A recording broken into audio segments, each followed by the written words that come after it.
je sais qu'il y a énormément d'annonceurs ici, en majorité, il n'y a que ça. Donc on va essayer de voir surtout quelle est la nature des messages qu'on a à continuer à faire suivre à l'ensemble des gens qui sont à la fois nos clients, nos partenaires et ceux avec lesquels on travaille. L'agenda très vite, en quelques minutes, puisque j'aurais maximum une demi-heure devant moi. Donc la réputation, on parlait au niveau du point de départ, quels sont les fondamentaux. On reste sur des choses qui sont certainement pour certains des portes ouvertes, mais comme personne ne respecte, ça au lieu naturellement de devoir les repréciser, je pense que c'est important pour ceux qui les connaissent pas, en tout cas les apprendre, les fondamentaux, constituer la base, contrôler les campagnes, évidemment par les déontologies beaucoup, puisqu'on n'est pas que sous le coup de la loi, mais surtout déontologie, c'est important. Alors, les fondamentaux, c'est la réputation. On peut parler toujours des durabilités, mais les fondamentaux restent, bien sûr, la réputation pour un annonceur, savoir gérer à la fois ce qu'il est, qui il est, comment il travaille, quelle est la façon dont il va gérer son infrastructure d'une manière générale. Il n'y a pas que la partie HTML qui est bien sûr une partie très importante, mais il y a globalement la base pour tous ceux qui lootent et qui sont annonceurs autour de la réputation. Ça reste l'essentiel. On reviendra aussi à la fin sur ce qui est aussi cet cadre essentiel de la réalité qui est le contenu. Toutes les statistiques, on le verra, continuent à affluer dans ce sens-là, mais mesdames, messieurs, les gens à qui on parle, à savoir les internautes, sont des gens qui sont de plus en plus au courant du fait, qui savent comment gérer leur interface anti-spam, qui savent comment gérer leur boîte mail, puisqu'en moyenne aujourd'hui, je crois que c'est 3 boîtes par internaute qui a une durée de vie de 3 ans en moyenne. Je ne me trompe pas. Donc c'est important de le savoir. On a affaire à des gens qui savent manipuler leur environnement, donc ne répondons pas pour ce qu'ils ne sont pas, ils sauront comment répondre. Donc gérer cet environnement et le contenu, c'est essentiel. L'autre notion qu'on a derrière, évidemment, c'est bien grave parce qu'il donne à la fois une bonne idée de ce qu'est la réputation, l'environnement, la durabilité et le rôle de chacun. Alors vous avez en haut à gauche la partie subscriber, c'est-à-dire la partie abonné, ce que lui est en mesure de faire. Et puis bien sûr la partie au niveau de l'annonceur lui-même ou de son routeur qui va l'aider à faire les choses correctement évidemment, et qui est cette contrainte, à la fois cette opposition dans les différents niveaux de la délivrabilité. Alors les complaintes restent la base puisque ce que l'internaute voit, ce que l'abonné voit, c'est ce qu'il n'a pas envie de recevoir. On est tous d'accord, encore une fois, je le répète, sur la nature même de la notion du spam, c'est un message qui est non désiré. C'est à la fois vaste, mais on va voir que c'est extrêmement précis aussi. Donc c'est la façon dont lui va réagir. Évidemment, c'est au niveau de l'annonceur et au niveau du routeur qui va aider l'annonceur à faire son travail correctement. Tout ce qui va être la notion d'engagement, la notion de permission, la notion de data, de qualité de la data, on verra dans quelques instants. Mais schéma, je crois, est très pertinent pour expliquer ce qu'est cette notion à la fois de contraintes sur la réputation et des forces qui s'y opposent. Voilà, je vous ai mis ici, parce qu'on m'a demandé, je pense que c'était intéressant, un petit aperçu statistique au niveau des spams. Alors ce sont ceux de Signal Spam, ce ne sont pas des données nationales, ni celles d'Orange ou de SFR évidemment, mais je voulais profiter de ce matin pour vous présenter ces résultats qui sont issus de notre instantané du spam. J'ai ici quelques exemplaires plus complets que je vous donnerai volontiers à l'issue et que Thomas, ici présent également à votre disposition. Vous le verrez, c'est en préliminaire ici de ce que nous allons sortir à partir du mois prochain, qui sera un baromètre mensuel. On fera apparaître à la fois les chiffres et puis surtout à l'intérieur du contenu un peu plus élaboré sur des idées comme scale phishing, etc., comment travailler autour de ces éléments de la délivrabilité. Donc Thomas est à votre disposition, nous aussi. Ce qu'on remarque simplement pour info, c'est qu'en moins de 2 ans, le nombre de plaintes a doublé auprès de l'association. D'accord ? Donc il y a un afflux certains à la fois des gens qui s'intéressent et des déclarations. Voilà, autre schéma à l'issue de ça, qui simplement à travers ce slide est comme message essentiel, et qu'en effet sur la valeur des plaintes que l'on a, on constate que la majorité reste quand même du mail commercial. On a bien sûr tout ce qui est la partie criminelle au-dessus, qui est détaillée un peu plus bas ici avec la partie phishing de Scabi, mais les internautes en France sont bien concernés d'abord et avant tout, en grande majorité, par les plaintes autour des mails commerciaux, même si la criminalité reste un travail à part entière et qui occupe certainement même la majorité des acteurs autour de ça. Ok, voilà. Donc ça, c'est un autre petit data qu'on pourrait avoir. Là aussi, essentiellement, et c'est la base même de cette diapo, rappeler à chacun l'importance de la feedback loop. Je vais y revenir dans un instant pour vous parler à nouveau des bonnes pratiques et de la façon dont on peut travailler autour de la délivrabilité. Il y en a une, c'est celle de Signal Spam, il y en a d'autres à travers le monde, notamment beaucoup de feedback loop américaines. Je ne pourrais que vous encourager à prendre en compte, mais elle a dans le schéma global, dans la cinétique, j'allais dire, du contexte email, une place qui est prépondérante. La notion des abonnements est une chose, la notion de plainte et de retour de la plainte auprès à la fois des fournisseurs, également auprès et surtout des routeurs et des annonceurs est essentielle. Donc, c'est une chose à ne pas négliger. Se passer aujourd'hui d'une feedback loop a des conséquences qui sont importantes et qu'on va voir dans un instant. Ok? Voilà. Une chose au niveau des fondamentaux, c'est le point de collecte. Alors, ça reste la base. Vous l'entendrez, je pense, encore tout à l'heure, puisque tous ceux qui vont intervenir dans le cadre de la délivrabilité vont vous le signaler. Mais notre message au niveau de l'association reste, bien sûr, vis-à-vis de tout le monde, cette notion d'origine de la data. Alors, vous avez plusieurs éléments ici qui sont notés, à la fois la fréquence des communications, alors la pression, c'est évident, vous la connaissez tous. Au-delà de ça, c'est les mentions légales, la façon dont elles sont mises, la façon dont elles peuvent être également détournées, attention aux petits caractères, on sait ce que ça veut dire. Les inscriptions parallèles et les offres partenaires qui doivent être désactivées par défaut. Je sais que c'est parfois pas facile à entendre ou à mettre en œuvre, mais ce sont des choses aujourd'hui qui sont illégales qu'il faut absolument bannir. Message de confirmation de l'inscription doit être envoyé à l'internaute. On passera sur la notion d'opt-in et de double opt-in qui est essentielle, mais ces règles de base sont essentielles à respecter. Okay.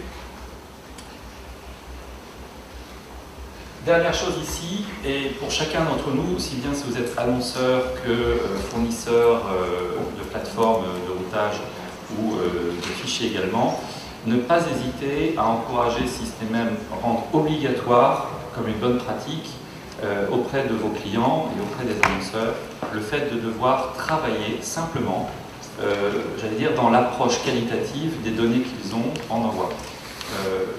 Il ne s'agit pas forcément de faire un travail extrêmement technique, il faut même d'ailleurs essentiellement faire un travail d'ordre marketing, d'ordre emailing, qui consistera à simplement regarder les fichiers sur lesquels on s'apprête à envoyer des messages pour s'assurer qu'on n'a pas des domaines anciens ou trop neufs qui pourraient être bizarres, qui pourraient être des choses qu'on a enlevées pour éviter. En tous les cas, un travail simple que l'annonceur lui-même doit faire. Et là-dessus, j'ai deux messages essentiels. D'abord, le premier, c'est que l'annonceur fasse en sorte de ne pas déléguer ce travail à quelqu'un d'autre que lui-même. Il n'y a que lui qui peut travailler sur ces datas. Et deuxièmement, pour celui qui va lui fournir ces datas ou le routeur lui-même, avoir un travail à valeur ajoutée, qualitatif, qui va mettre en avant le sérieux de la plateforme de routage également, pour dire faites ce travail de base, regardez ce qu'il y a dedans et agissez en fonction. Voilà. Bon, rester maître de ces campagnes, ça reste évidemment la base. On l'a vu et on le redira à nouveau tout à l'heure.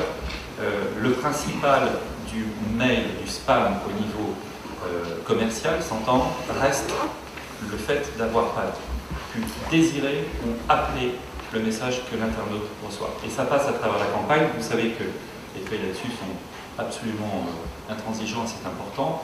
Je pense qu'on le redira tout à l'heure, notamment avec les représentants d'Orange. Le client reste maître et Orange travaille pour ses clients d'abord, pas pour nous. Donc, au niveau de toute la partie des routeurs et des annonceurs, ça reste important à prendre en compte. Ce sont eux qui doivent être pris en compte.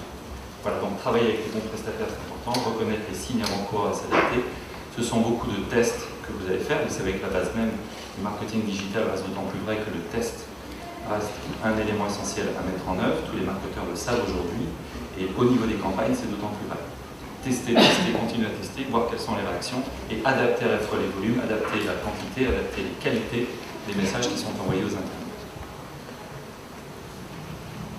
Voilà. Vous avez ici un schéma qui est intéressant, qui vous donne la raison même d'être de la feedback loop. La feedback loop est cet élément essentiel qui consiste non seulement à avoir récupéré ces informations de plainte de la part des internautes, à les redistribuer pour être sûr qu'ils sont entendus. J'encourage forcément les gens qui les reçoivent à ne pas les oublier ou ne pas les omettre. C'est la base, puisqu'être à nouveau signalé comme une plainte 2-3 fois de suite peut amener à d'autres conséquences. Vous avez ici un schéma qui représente, on a flouté volontairement, le nom de tous les routeurs qui travaillent autour de Signal Spam, qui sont abonnés à la feedback loop, et donc le niveau de plainte qu'on peut recevoir pour chacun d'entre eux. Rien d'extraordinaire, ce sont des niveaux tout à fait normaux, mais vous remarquerez que les deux premiers, ce sont en effet des routeurs qui ne sont pas abonnés à la feedback loop. D'accord? Donc on a ici une idée des conséquences qu'on peut avoir quand on n'est pas abonné à la feedback loop et de ne pas traiter la demande de l'internaute lui-même.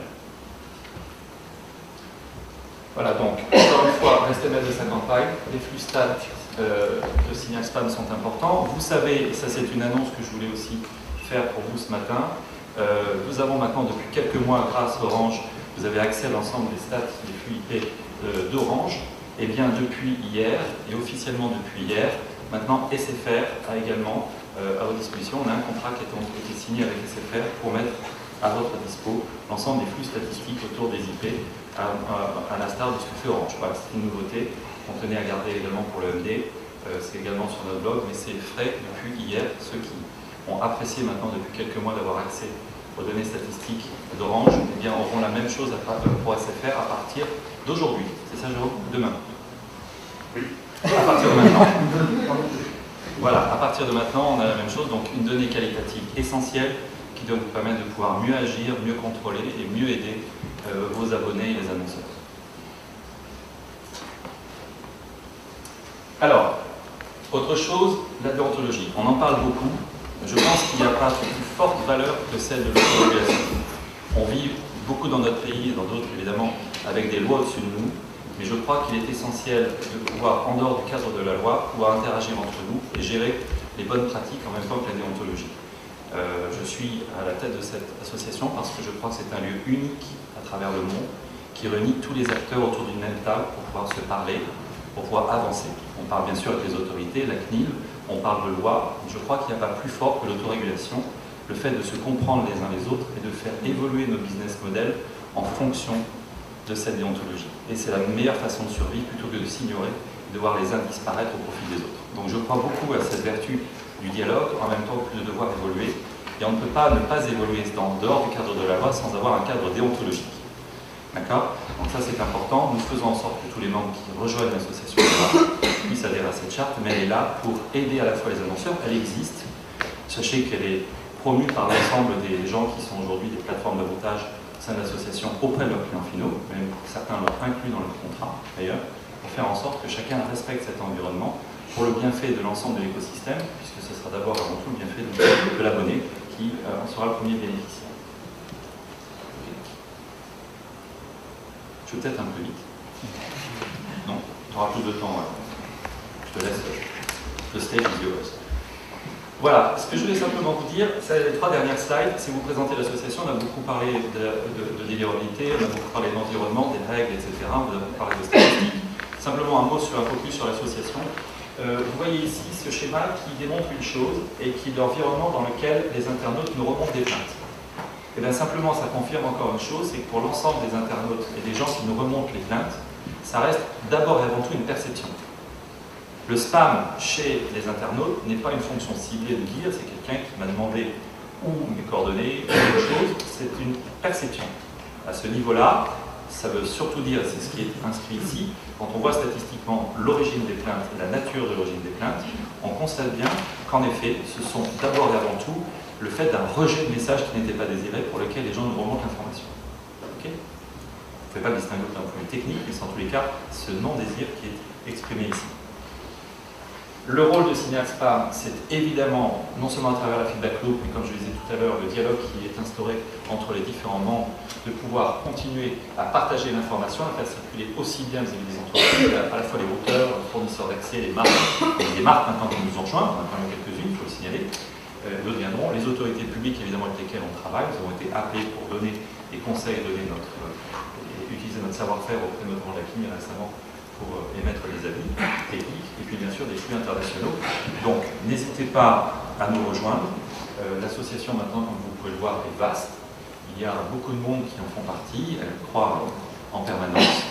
Et pour tous ceux qui n'en feraient pas partie, évidemment, je vous encourage à venir nous voir. Thomas est également là pour nous aider. Je crois qu'il y a des gens tout à l'heure qui sont venus voir chez Inspem, donc on sera là pour vous aider. Ok, voilà le message essentiel que je voulais vous faire passer autour de la vulnérabilité. Donc, attention à l'environnement qui est d'abord celui de la réputation. Respectez surtout les règles d'origine de la data et de collecte. Attention aux règles aujourd'hui qui existent, à ne pas les dépasser. Faites attention aussi au message, à la constance du message, à la nature du message. Je participe à beaucoup d'autres conférences dans le monde du marketing digital et il y a une chose qui ressort aujourd'hui en 2013, en 2014, c'est la communication, surtout en one-to-one, avec un effet énorme qui est celui à la fois de l'automatisation, mais surtout de la personnalisation. Les outils aujourd'hui de marketing digital permettent de répondre en one-to-one aux désirs des abonnés. Et c'est ce que d'ailleurs la route que prennent la plupart des acteurs à la fois de la technologie, mais autour de ça même de gens qui travaillent dans le cadre de montage, pour savoir à la fois capter cette donnée, adapter le message. On parlait tout à l'heure de responsive, on peut parler en fait de contenu dynamique live, etc. L'ensemble des éléments sont là. Et il n'y a plus d'excuses aujourd'hui pour l'ensemble des annonceurs de ne pas utiliser ces outils pour satisfaire la demande de leurs abonnés, qui est et restera toujours, quoi qu'il arrive, de recevoir le bon message avec le bon contenu au bon moment et sur le bon support. Voilà, et nous serons, avec l'ensemble de l'écosystème, en mesure d'aider à garder ces règles, faire en sorte que l'abonné puisse être satisfait. Voilà, je vous remercie de votre attention.